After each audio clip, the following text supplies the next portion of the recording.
Have you ever wondered where your opinions really come from? We all have strong beliefs, but how did we form them?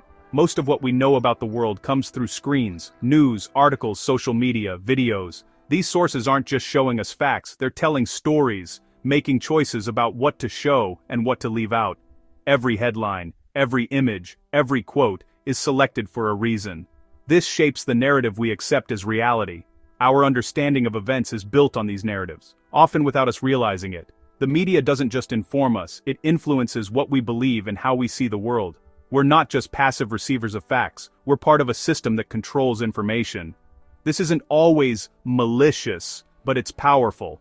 If we don't recognize this, our thoughts may not be as original as we think. We might be seeing the world not as it is, but as someone else wants us to see it. Understanding this is the first step toward real intellectual independence.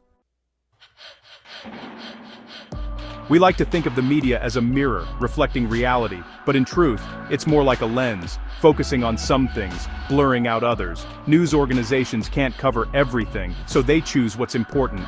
This selection is the first and most powerful influence. By deciding what we see, the media sets the boundaries of public conversation. If a problem isn't covered, it might as well not exist for most people. This isn't always about manipulation, it's often about limited resources and built-in biases. Dramatic stories and celebrity scandals get more attention than slow-moving issues like infrastructure or climate change. The result?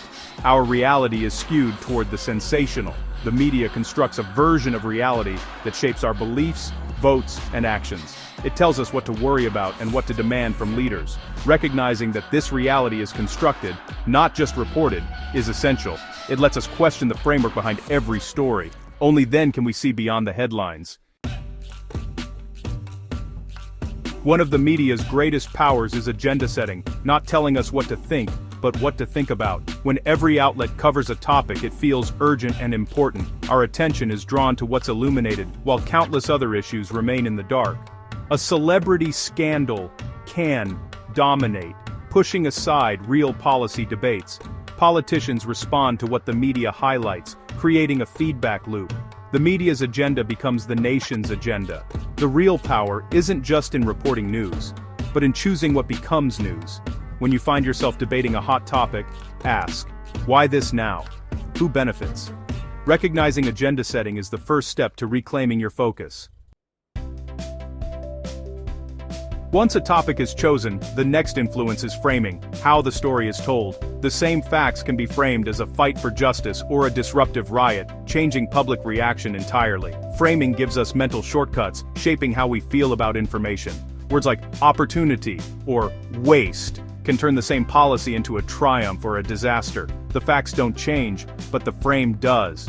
To think clearly, look for the angle. What's being emphasized? What's ignored? Separate the facts from the story being told. That's how you get closer to the truth. Repetition is a simple but powerful tool. The more we hear something, the more we believe it, regardless of its truth. Slogans, labels, and talking points repeated everywhere become mental shortcuts. This isn't just politics, it's advertising, PR, and news. Repetition fixes narratives in our minds, not through one big story, but through constant exposure. To counter this, seek out different sources and question repeated claims. Familiarity isn't proof. Ask, is this being repeated to inform me or to persuade me? Media often uses emotion to shape our reactions. Fear, anger, and compassion drive what we remember and share. Fearful headlines grab attention and can make us accept simple solutions. Outrage spreads quickly, polarizing us and shifting focus from solutions to blame. Compassionate stories can build empathy, but also manipulate by focusing on exceptions. Recognize when your emotions are being triggered.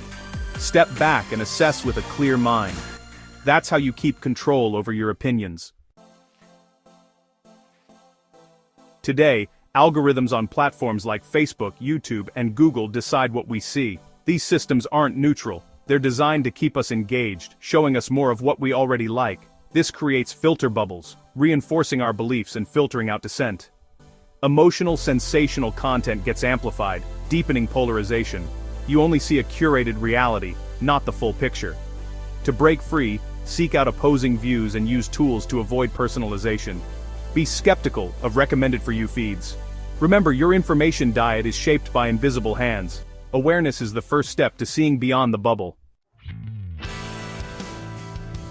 The world we see is largely constructed by media, through agenda setting, framing, repetition, emotion, and algorithms. This shouldn't make us paranoid, but it should make us skeptical. No source is perfectly unbiased, but understanding their perspectives helps us think critically.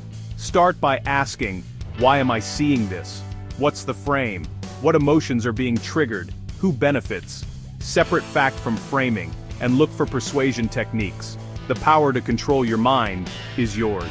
Diversify your sources, question narratives, and be mindful of your own biases. It takes effort, but independent thinking is a form of freedom. In an age of information overload, this is more important than ever. Choose to be an active interpreter, not a passive recipient.